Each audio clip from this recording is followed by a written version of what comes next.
Welcome one and all. So the next event on the WRC calendar is Rally Estonia, but we have to wait quite a while for that. However, the weekend before that, another event will take place which is known as the Goodwood Festival of Speed. Now for those who are unaware, this is a motorsport festival that takes place every year in England featuring modern and historic motor racing vehicles taking part in various events which includes the famous Goodwood Hillclimb, where various cars take on the 1.87km long Hillclimb course to set the fastest time possible.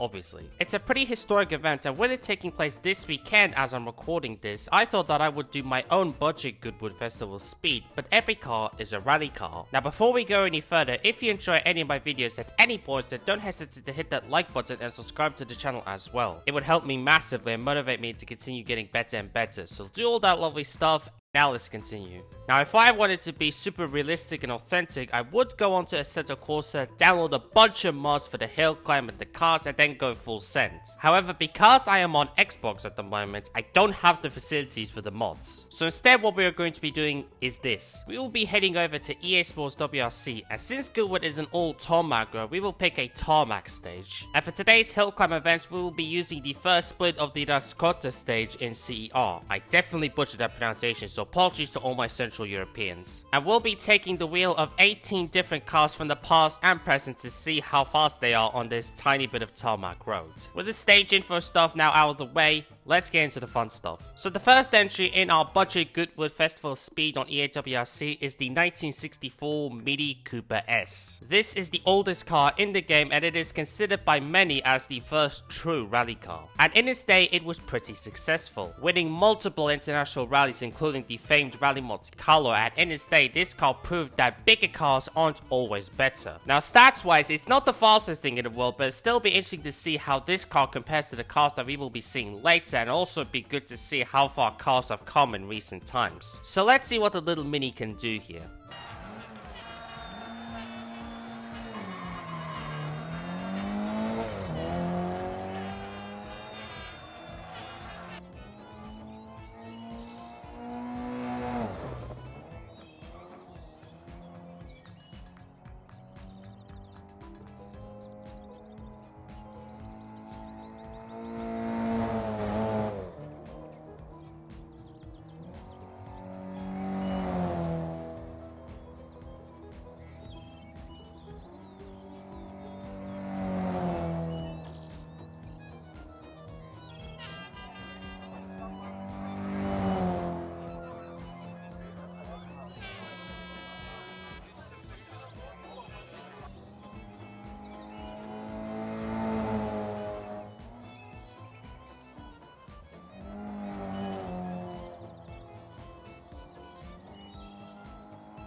Next, we jump forward to the 1980s and we go to the Volkswagen Golf GTI. This particular Golf isn't really remembered that much because it didn't really achieve much in its time. This thing competed in the Group A class back in the 1980s, back when the Group B class was still the top class, and with its highlight being a third place finish in the team's championship in 1986. Significantly better stats compared to the Mini, but you would expect that with over 20 years worth of time and resources and development. So this thing should be faster, but the question is by how much?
Now we go back a couple of years and moving over to rear-wheel drive now with the Alpine A110. Not only this is the first rear-wheel drive entry in our event, but it is also the first championship winning car we will be seeing here, as this car won the manufacturer's title in 1973, winning 6 of the 13 events that year. Now with it being rear-wheel drive, it's gonna be a little bit more sketchy to drive, but on paper it should be a bit faster than that Golf.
We're going to be staying rear-wheel drive for a little bit now, and now we're going to move over to one of the most significant cars in WRC history, the Lancia Stratos. All of the cars we saw previously were road cars that were modified for rallying competition. However, for the Stratos, Lancia decided to play the Uno reverse car by building the best rally car possible and then making it road legal. And this move would clearly work, as Lancia would go on to win 3 manufacturers titles in the road during the mid-70s with this car. And for its time, it had some pretty impressive stats, so let's see how this thing will do.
Now things are starting to get scary because we now move over to Group B. Probably the most infamous era in the history of the WRC, and the first of our 2 Group B entries here is the Lancia 037. This car is obviously famous for its rivalry with the Audi Quattro during the 1983 season. And in that year, the 037 would come out on top and would be the last time a rear-wheel drive car won the World Rally Championship. 1984 onwards, all the cars that won the championship were all-wheel drive. So the 037 pretty much marked the end of the era of rear-wheel drive being used in the top class, making well over 300 horsepower, weighing less than 1,000 kilograms, and on the surface where rear-wheel drive is at its best. Let's see how this thing will do.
majority of the front-running Group B cars were all-wheel drive, and one of the fastest Group B cars ever was the Peugeot 205 T16 Evo 2. This would be the last car to win the World Championship in the Group B era, as after the 1986 season, after many fatal crashes, the Group B rules were dropped and were replaced with Group A rules for 1987. With over 500 horsepower, this was the most powerful car in WRC history up until 2022. But with old school tires and with big turbo lag, we need to make sure that we drive this properly, otherwise we're not going to be getting the best time possible.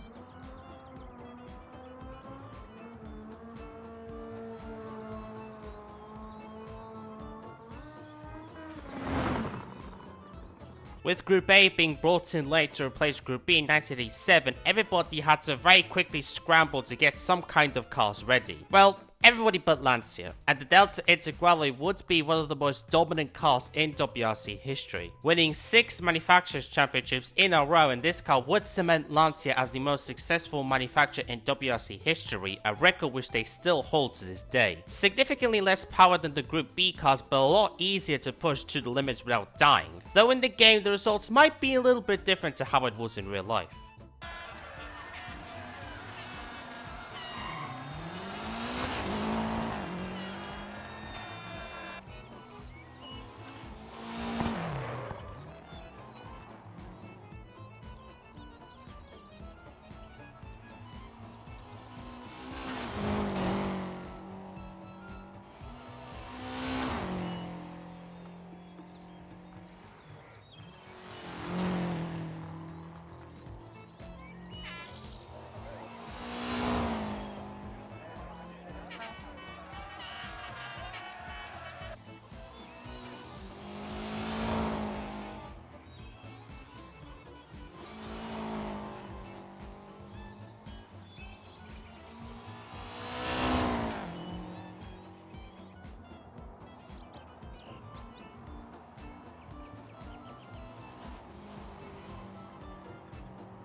From the mid-80s to the early 1990s, it was the Italian manufacturers that were dominating the WRC world. But during the early 1990s, the Japanese manufacturers would enter the scene and would show what they can do. And one of those manufacturers was Subaru with their iconic blue and yellow Impreza. This particular car is the 1998 model, which was Subaru's first car under the then newly introduced World Rally Car rules. With the late great Colin McRae behind the wheel, and were in a titanic championship battle in one of the greatest WRC seasons ever in 1998.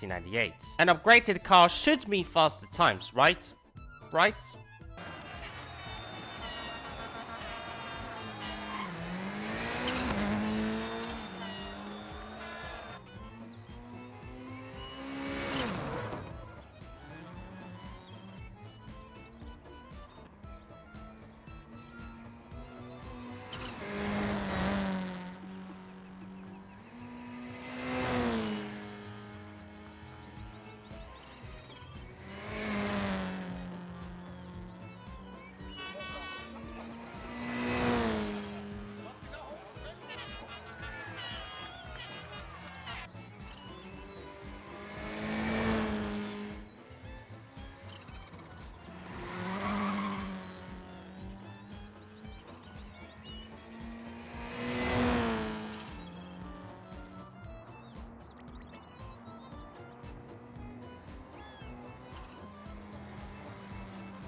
During Collins' late years in the WRC, he would develop his own rally car aimed to fill a gap between amateur and professional rallying, offering a cost-effective, powerful and durable alternative for privateers. And the result was this: the R4. It was praised for its performance, handling and accessibility. Unfortunately, shortly after the car's release, Colin McRae would die in a helicopter crash in 2007, and Colin's death would hurt the R4's momentum. Despite only a small handful of these cars being built, the R4 remains a tribute to McRae's innovative spirit and commitment to making rallying more accessible.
Now, back when the Group B rules were scrapped, the WRC created a support series to try and get back some of the popularity that was lost after Group B died, and the 2-litre World Rally Cup would be created. Front-wheel drive 2-litre rally cars aimed to give upcoming drivers a chance to prove themselves. And entering the late 1990s, the F2 cars, as they were known, would advance so much to the point where on dry tarmac they would be as fast or even faster than the top-class WRC cars. And one of the most notable cars in the F2 class was the Citroen Zara kit car. A bit of an underrated car, but a significant one in WRC history. It won 2 WRC rallies outright in 1999 in Catalonia and the Tour de Corse, despite being in a lower class, becoming the last time a 2-wheel drive car and a lower class car would win a WRC rally outright. On tarmac, it was faster than the WRC cars at the time, so let's see if that translates to the game.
After the 1999 season, the F2 cars would end up being replaced by slower 4-wheel drive cars, to ensure that on pure speed the top class would always be the fastest. And so in come the Super 2000 cars. These class of cars would be the main support series to the WRC until the introduction of the R5 cars in 2013, which are now known as Rally 2. One of those cars was the Peugeot 207 S2000, and it was in this car that Sébastien Ogier would win the first of his 10 Monte Carlo rallies in 2009. Back then, the Monte Carlo Rally was not part of the WRC calendar, as it was part of the Intercontinental Rally Challenge from 2009 to 2011. So let's see how this car compares to the car that it replaced.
Around the same time the Super 2000 cars were introduced, another new class of cars was made, the slower front-wheel drive Super 1600 cars. And these cars were used in the early years of the newly created Junior World Rally Championship. Aims to bring in more rising stars and make it more driver focused, as the JWRC would be a one-make series. One of the cars used in the JWRC was the Citroen C2, with 8-time WRC champion Sebastian Ogier making his World Championship debut in this thing. Small 1.6 litre front-wheel drive cars were a good starting point for young drivers, so let's see how fast or slow these things were.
The cars in the Junior WRC would stay front-wheel drive until the end of 2021, and from 2022 onwards the JWRC cars would be four-wheel drive. And the last front-wheel drive car to be used in the JWRC was the Ford Fiesta Rally 4, with current Toyota Rally 1 driver Sami Pajari winning the last Junior WRC championship in a front-wheel drive car in 2021. A lot more advanced compared to the early Junior WRC cars, so let's see by how much it improved.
A step above Rally 4 is, well, Rally 3 obviously. These class of cars would be the base for the Junior WRC Championship from 2022 onwards, and the Ford Fiesta would be once again the car chosen for the JWRC, with a brand new Evo variant being introduced in 2024. It produces more power than the Rally 4 version and is four-wheel drive, but it does weigh a little bit more, but on paper it should be faster than the front-wheel drive car.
The main support series to the WRC is the WRC 2 Championship, which uses the Rally 2 cars, which we are all probably familiar with. These cars are also the main class of cars being used in many small and regional championships. The WRC 2 is the final step before the main WRC Championship, kind of like how Formula 2 is the final step before Formula 1. And one of the best cars currently in Rally 2 is the Skoda Fabia RS. And yes, that is how you pronounce Skoda, not Skoda. Producing around 280 to 300 horsepower, the Fabia is one of the most reliable and proven Rally 2 cars at the moment, hence it's a very popular car. So let's find out exactly what makes this thing so good.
For the final 3 entries on our budget Goodwood Festival of Speed, we're going to go back to the top class of the WRC and we're going to have a look at the 3 most recent iterations, starting with the Citroën DS3 WRC.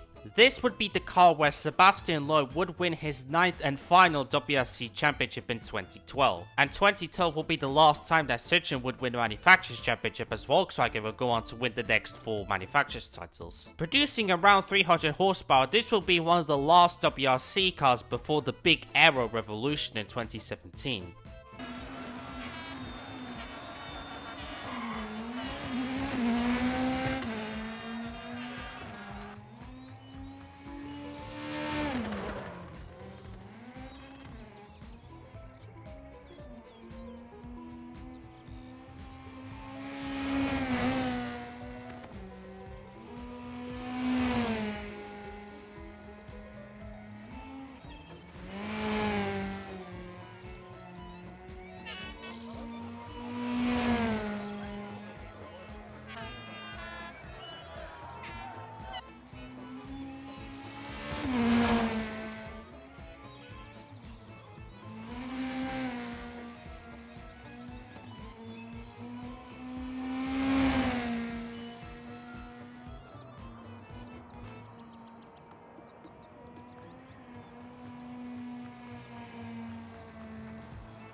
The 2017 rules were a big shift in the WRC. More power, bigger aero, faster cars. Seeing these cars flying past you at max speed was quite something to behold. And in 2017, 4 manufacturers would enter, though there were meant to be 5. From 2013 to 2016, Volkswagen would win 4 consecutive manufacturers championships. And naturally, the Germans wanted more. So for the new 2017 regulations, they created the Polo GTI WRC, and it was almost ready for competition. However, in 2016, Volkswagen were involved in the Dieselgate scandal, and as a result, they pulled the plug on most of its motorsport activities, which unfortunately included the WRC program. So we would never see the Polo GTI compete in real-life competition, though this car is available on EAWRC, so we can have a semi-understanding on how it would have fared against the other 4 manufacturers.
And finally, we now arrive to the latest generation of cars, the Rally 1 hybrid cars, which are introduced in 2022. And for this entry, we have the reigning manufacturers champions Toyota with their GR Yaris Rally 1 hybrids, producing over 500 horsepower with a combination of an internal combustion engine and a hybrid electric unit. We would see these hybrids compete for the next 3 years until the hybrid component was removed for this year due to cost and reliability concerns. These things are the fastest WRC cars in history in real life at least, so let's see if that same logic translates to the game.